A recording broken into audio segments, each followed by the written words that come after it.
एकनाथराव सोळंके, दीपक देशमुख, बाकीचे सर्व तिथले महायुतीचे आणि घटक पक्षाचे उपस्थित असणारे सन्माननीय पदाधिकारी. थोडा उशीर झाला आहे तर अजून एक कार्यक्रम आहे, परंतु धनंजयने ठरवलेलं होतं की आम्ही सगळेजण एकत्र आल्याशिवाय मिरवणूक सुरू करायची. मी, पंकजाताई आणि देवेंद्रजी लवकर आलो. आम्ही म्हणलं आपण सुरू करू, पुढं दैवा येतील तेव्हा तेही मिरवणुकीत सामील होतील. नाही म्हणणार, तसं नाही जमणार, सगळ्यांचं एकत्र. पण मिरवणूक सुरू झाल्यापासून इथं स्टेजवर येईपर्यंत असे सगळ्यांना चटके बसले तर काय सांगू. काय काय उडवायचा, मुख्यमंत्री पण म्हणायचे अरे चटका बसला, पंकजाताई म्हणायचे मलाही बसला आणि मलाही बसला. आता शिवराज चव्हाण पाहुणे ते कशाला विचारा म्हणतील की मला बसला. धनंजय, पाहुण्यांना बोलत जा, सगळं काही कर, आदरातिथ्य कर. ही माझ्या साधू संतांच्या मराठवाड्याची परंपरा आहे. पण ती चटके आणि फुलं काय नको नको झालं तरी. तर काही काही गोष्टी उत्साहाच्या भरात थोडा कधी जास्त होतात, त्याचा कुठंतरी आपण मर्यादा ठेवली पाहिजे, एवढीच त्या पद्धतीने विनंती करतो. आज वेगळा कार्यक्रम आहे. कृषी मंत्रालयाची जबाबदारी धनंजयनी स्वीकारल्यानंतर पहिल्यांदाच अशा प्रकारचा मोठा एक कार्यक्रम हा देशाचे कृषी मंत्री, राज्याचे मुख्यमंत्री, राज्याचे उपमुख्यमंत्री आणि राज्याचे कृषी मंत्री यांच्या सगळ्यांच्या समवेत होतो. आपला तसं बघितलं तर अवर्षण प्रवण भाग पाशा पटेलांशी बोलत असताना अनेकदा सांगतात की या भागामध्ये काय केलं पाहिजे, कोणत्या पिकाला प्राधान्य दिलं पाहिजे. आणि आपण देखील साधारण काय लोकांना दिल्यानंतर लोकांचं भलं होणार आहे ते बघितलं पाहिजे. आज इथं येत असताना नेहमीच आम्हाला मराठवाड्यात येताना 12 ज्योतिर्लिंगांपैकी एक असलेल्या परळीच्या प्रभू वैजनाथाच्या ऐतिहासिक पवित्र भूमीत परळी वैजनाथ राज्यस्तरीय कृषी महोत्सव 2024 त्याचं उद्घाटन आज मुख्यमंत्र्यांनी केलेलं आहे. आणि त्या निमित्तानं महायुतीचं संपूर्ण शासन खऱ्या अर्थाने आज परळी वैजनाथच्या परिसरामध्ये आलेलं आहे. मी ज्या वेळेस त्या शहरामध्ये आलोय, ज्या वेळेस धनंजयनी कार्यक्रम घेतले, त्यावेळेस इथल्या लोकांचा उत्साह आणि तो शेवटपर्यंत शिकेला जात असतो. म्हणजे मिरवणूक सुरू झाल्यापासून इथं येईपर्यंत अशा प्रकारचा उत्साह फार क्वचित महाराष्ट्राच्या इतर भागामध्ये पाहायला मिळतो. त्याबद्दल मी आपलं करावं तेवढं कौतुक आहे. मनापासून अभिनंदन, मनापासून तुम्हाला सगळ्यांना धन्यवाद. या राज्यस्तरीय कृषी महोत्सवाच्या निमित्तानं इथं उपस्थित असणाऱ्या सगळ्या माझ्या मायमाऊली, बहिणी आणि माझे बांधव, निश्चितपणे सगळ्यांच्याकडनं अपेक्षा आहे. आता रानामध्ये पिकाय पाऊस यंदा बराच झालेला आहे, अजून काही धरणं भरणं बाकी आहे, परंतु बऱ्याच अंशी तिकडची धरणं भरलेली आहे, राहिलेली भरतील, कारण यंदा पाऊस काळ चांगला दाखवलेला आहे. आणि हे होत असत आपल्याला कापूस असेल, सोयाबीन असेल, कांदा असेल, ऊस ठराविक भागामध्ये, परंतु या पिकाला योग्य प्रकारचा मोबदला मिळाला पाहिजे. त्या बाबतीमध्ये आम्ही इथं आल्यानंतर कृषी मंत्री शिवराज चव्हाण साहेबांशी पण बोलत होतो. एकनाथराव शिंदे साहेबांनी पंतप्रधानांना पत्रही तयार केलेले आहे, ते आता उद्या जाईल. माझी तर शिवराज चव्हाण साहेबांना विनंती आहे, तुम्ही मध्य प्रदेशचा मुख्यमंत्री म्हणून ज्या प्रकारे काम केलं, उभ्या भारताने त्या गोष्टीचं कौतुक केलेलं आहे आणि अनेक वर्ष तुम्ही मध्य प्रदेशचं नेतृत्व केलं. मला आठवतंय करोनाच्या काळामध्ये अनेक राज्य अडचणीत आली, परंतु तिथं असणारा कृषीचा दर हा जो काही तिथलं उत्पादन एकंदरीत त्यांनी काढलं त्याला तोड नाही आणि त्याच रस्त्याने आपल्याला पण जावं लागेल. त्याच्याकरता तुम्हाला मला प्रयत्न करावे लागतील. आज इथं आता तसं बघितलं तर पवित्र श्रावण महिन्यात प्रभू वैजनाथाच्या दारी येऊन त्यांचे आशीर्वाद मिळावेत आणि ते त्याचं एक वेगळ्या अशा प्रकारचं समाधान आहे. मराठवाड्याची बीड जिल्ह्याची भूमी ही देवदेवतांची संत महात्म्यांची, महापुरुषांची भूमी, भगवान श्री कनकालेश्वरांची, श्री खंडेश्वरांची, मन्मथ स्वामींची, विमलनाथांची भूमी, अंबेजोगाईच्या योगेश्वरी देवीची भूमी, कुलस्वामिनी सटवाई देवीची भूमी आणि 12 ज्योतिर्लिंगांपैकी असलेल्या परळीच्या प्रभू वैद्यनाथाची भूमी, दासोपंत महाराजांची आणि या समस्त देवतांच्या चरणी मी वंदन करतो. बीड जिल्ह्याच्या, महाराष्ट्राच्या विकासासाठी काम करत राहण्यासाठी आमच्या महायुतीच्या सरकारला बळ दे असं साकडं देखील आपल्या सर्वांच्या साक्षीनं मी या देवदेवतांच्या चरणी त्या ठिकाणी घालतो. ज्या आपण परळीमध्ये आलेलो आहे त्या प्रत्येक वेळेस मला स्वर्गीय गोपीनाथ मुंडे साहेब आणि स्वर्गीय पंडित अण्णांची आठवण येतेच. आज हा कृषी महोत्सव ज्या जागेमध्ये होतोय तिथं पंडित अण्णांनी कृषी उत्पन्न बाजार समितीचे सभापती असताना मार्केट कमिटी त्या ठिकाणी त्यांनी घेतली. त्यामुळे कृषी महोत्सवाच्या सभा मंडपाला देखील पंडित अण्णा मुंडे यांचं नाव देण्यात आलेलं आहे आणि ते अतिशय योग्य, अतिशय समर्पक असं आहे. पंडित मुंडे अण्णांनी प्रगतीशील शेतकरी आणि त्यांच्या नेतृत्वाखाली मार्केट कमिटीचं अतिशय चांगलं काम केलं आणि मी परळीत आल्यानंतर माझी आणि स्वर्गीय पंडित अण्णांची जेव्हा भेट व्हायची त्यावेळी प्रत्येक वेळेस ते माझ्याशी राज्यातल्या शेतीबद्दल, शेतीच्या प्रश्नाबद्दल बोलत असायचे. त्यांनी कधी मला धनंजयच्या भवितव्याबद्दल आणि करिअरबद्दल विचारलं नाही, त्यावर कधी त्यांनी चर्चा देखील त्या ठिकाणी केली नाही. पंडित अण्णा हे हाडाचे शेतकरी होते. शेतीबद्दल आणि शेतकऱ्यांच्या बद्दल त्यांच्या मनामध्ये एक जिव्हाळा होता, त्यामध्ये प्रेम होतं. आज त्यांचा मुलगा धनंजय हा राज्याचा कृषी मंत्री म्हणून चांगल्या प्रकारे काम करतोय आणि आज स्वर्गीय अण्णा असते तर त्यांना देखील खूप आनंद झाला असता की माझा मुलगा आज कृषी मंत्री म्हणून काम करतोय. परंतु काळाच्या नियतीच्या पुढं तुमचं माझं कोणाचं काही चालत नाही. स्वर्गीय गोपीनाथ मुंडे यांनी देखील राज्याचे उपमुख्यमंत्री, राज्याचे गृहमंत्री अशी चमकदार कामगिरी केली. विरोधी पक्ष नेते म्हणून अतिशय उत्तम कामगिरी केली आणि नंतर केंद्रात काही काळ ते ग्रामविकास मंत्री होते. मुंडे साहेब शेतकरी आणि कष्टकऱ्यांच्या प्रश्नासाठी नेहमी तळमळीनं काम करणारे मोठे नेते होते. मला आठवत आहे मुंडे साहेब एकदा कोणत्या तरी जाहीर कार्यक्रमामध्ये म्हणाले होते की मला देशाचा कृषी मंत्री म्हणून काम करायचंय. दुर्दैवाने ते देशाचे कृषी मंत्री होऊ शकले नाही, परंतु आज त्यांचा पुतण्या धनंजय राज्याचा कृषी मंत्री झाला आणि खऱ्या अर्थाने मुंडे साहेबांचं अधुरं राहिलेलं स्वप्न काही प्रमाणामध्ये धनंजय पूर्ण करतोय. या गोष्टीचा मला अभिमान आहे. धनंजय कृषी मंत्री झाल्यानंतर मी त्याला म्हटलं, धनंजय तू आता विरोधी पक्ष नेता असताना शेतकऱ्यांच्या प्रश्नाच्या करता विधान परिषदेमध्ये ज्या प्रकारे तू बोलला, भांडला, ती भाषण तू एकदा परत ऐक आणि त्यानुसार शेतकऱ्यांच्या करता योजना तयार कर. आज योजना करण्याचा तुला अधिकार आहे.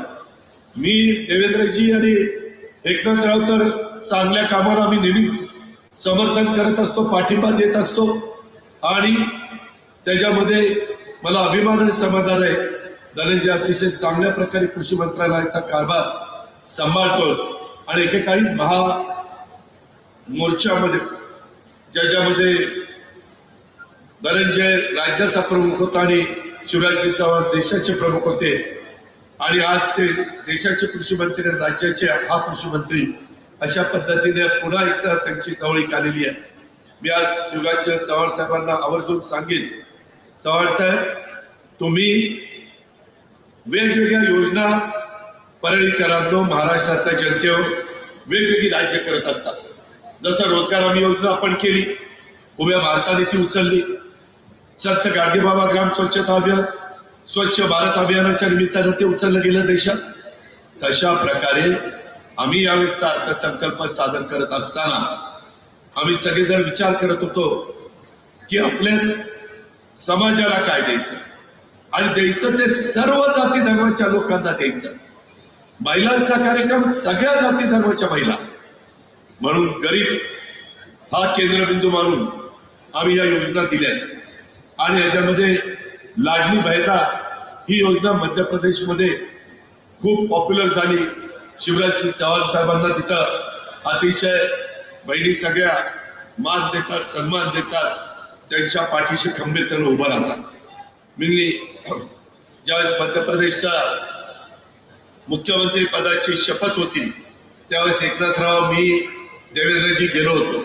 मी खोटं नाही सांगत, तुम्हाला माहिती मी कोणाच्या स्तुती करण्याचं तुम्हाला काही कारण नाही. परंतु तिथं मोदी साहेब येईपर्यंत वेगवेगळे नेते येत होते आणि आल्यानंतर समोरचा प्रतिसाद देत होता. त्याच्यामध्ये त्यावेळेस होणारे पण मुख्यमंत्री त्यांचा शपथविधीच होता. राज्यपाल महोदय होते, बाकीचे नेतेगण होते, देशातले नेते होते. पण पंतप्रधान यायच्या आधी जर सगळ्यात जास्त त्या स्टेजवर आल्यानंतर कुणाला टाळ्या आणि प्रतिसाद मिळाला असेल तर तो शिवराजसिंग चव्हाण साहेबांना. एवढी त्या भागातली जनता त्यांच्यावर प्रेम करते, एवढा प्रतिसाद देते. आज देखील आम्ही ही योजना आणलेली आहे. माझ्या मायमाऊली तर मोठ्या प्रमाणात आहेत. आम्हाला रक्षाबंधनाच्या निमित्तानं राखी बांधलेली आहे.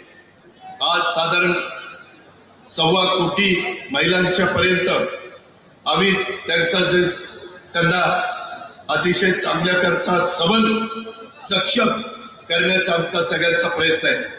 आणि त्या प्रकारे त्यांच्या अकाउंटला तशा पद्धतीनं ते मानधन गेलेलं आहे. त्याच्यामध्ये विरोधक टीका करतात, मी तर ठरवलेलं आहे इथून पुढं विरोधकांच्या टीकेला उत्तर द्यायचं नाही. आपला विकास, आपला कार्यक्रम, आपल्या योजना, महायुतीनं आजपर्यंत केलेलं काम एवढंच आपण जनतेला सांगायचं, तेवढं भरपूर आहे. आणि त्याच्यामुळं ही लाखो, माझ्या 2.5 कोटी आमचं टार्गेट आहे. 2.5 कोटी महिलांना हा सगळा लाखी बहिणांचा कार्यक्रम पोचवायचा आणि त्यांना निश्चितपणे आर्थिक बाबतीमध्ये सक्षम करायचं. आज इथपर्यंत मी थांबलो नाही. 1 कोटीपेक्षा जास्त आपल्या शेतकऱ्यांना 1 रुपयात आपण पीक विमा देतो.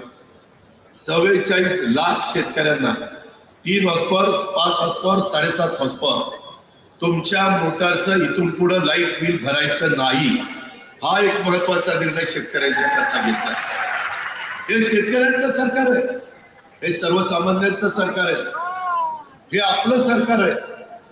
त्याकरता सगळ्यांनी मिळून मिसळून यामध्ये काम करायचंय. आमच्या काही लाखो शेतकऱ्यांना दुधाला 5 रुपये लिटरला अनुदान हे आपलं राज्य सरकार देत आहे. आणि त्याच्यामध्ये 52 लाख कुटुंबियांना 3 गॅस सिलेंडर वर्षाला आपण मोफत देतोय. 52 लाख कुटुंबियांना. मला मुख्यमंत्री महोदय, त्याला आपण अन्नपूर्णा म्हणून नाव दिलंय. अजून महिलांना, महाराष्ट्रातल्या लोकांना अन्नपूर्णा म्हणून ते नाव एवढं पचनी पडेना. आपण त्याच्यामध्ये 3 मोफत गॅस सिलेंडर असं काहीतरी नाव त्याला दिलं पाहिजे. त्याशिवाय ते सर्वपर्यंत पोहोचणार नाही.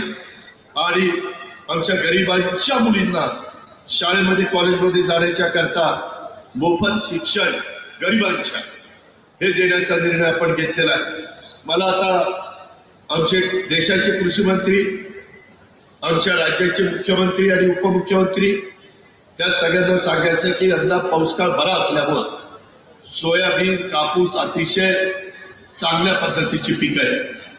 कांदा आहे, ऊस आहे. आता कांद्याला, टोमॅटोला भाव बरा आहे. परवा मी निपाटलाही गेलो होतो, काल परवा जुन्नरलाही गेलेलो होतो.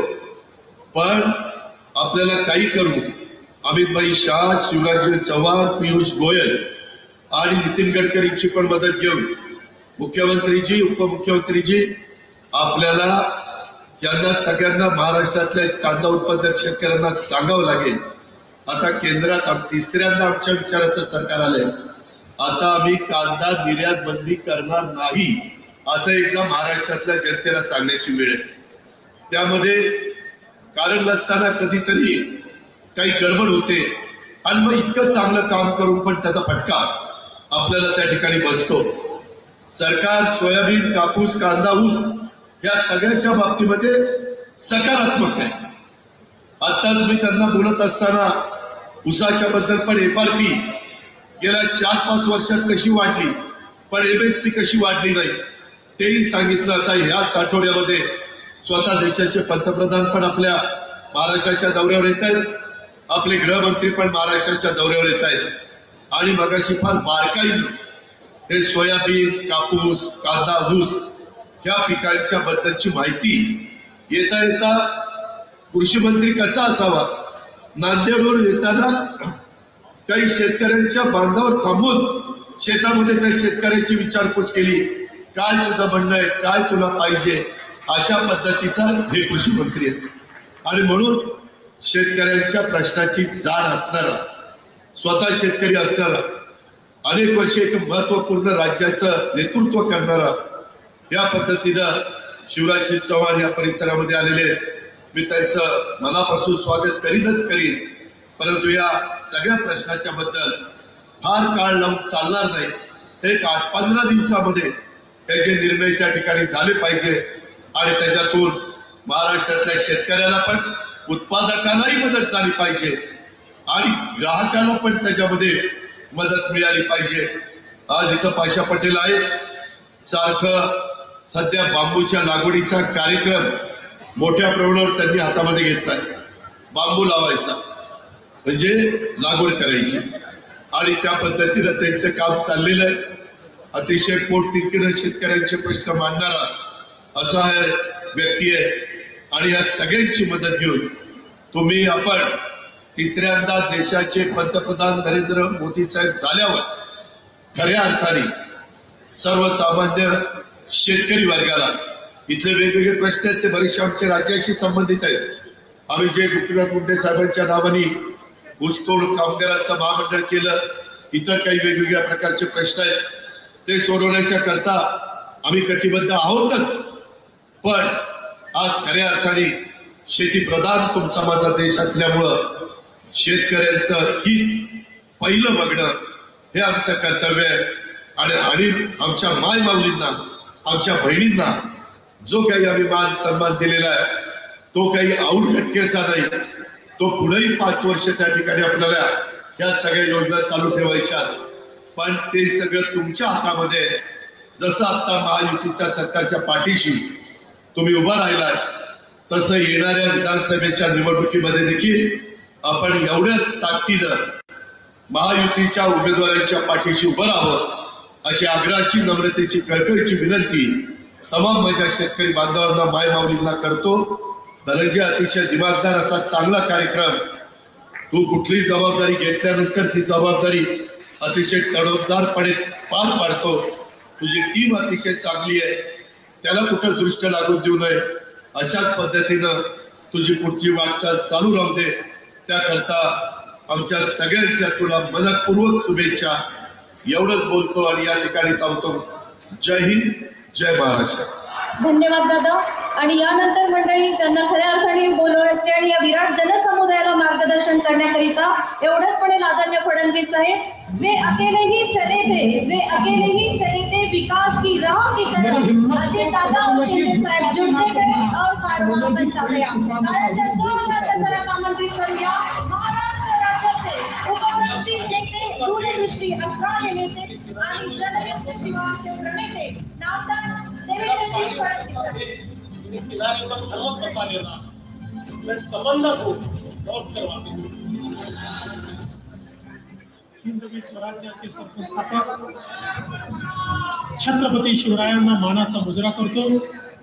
भारतीय राज्यघटनेचे शिल्पकार भारतरत्न डॉक्टर बाबासाहेब आंबेडकर यांना मानवंदना अर्पित करतो. खऱ्या अर्थानं महाराष्ट्राचे लोकनेते म्हणून उभा महाराष्ट्र ज्यांना ओळखतो ते आमचे नेते स्वर्गीय गोपीनाथरावजी मुंडे साहेब यांना मानवंदना अर्पित करतो. आणि आज खऱ्या अर्थानं या ठिकाणी महाराष्ट्राचे माजी मुख्यमंत्री सुधाकरराव नाईक साहेब आणि तसेच माननीय गोपीनाथजींचे सहकारी आणि महाराष्ट्राचे माजी कृषी मंत्री भाऊसाहेब फुंकरजी यांची देखील जयंती आहे, त्यांनाही अभिवादन करतो.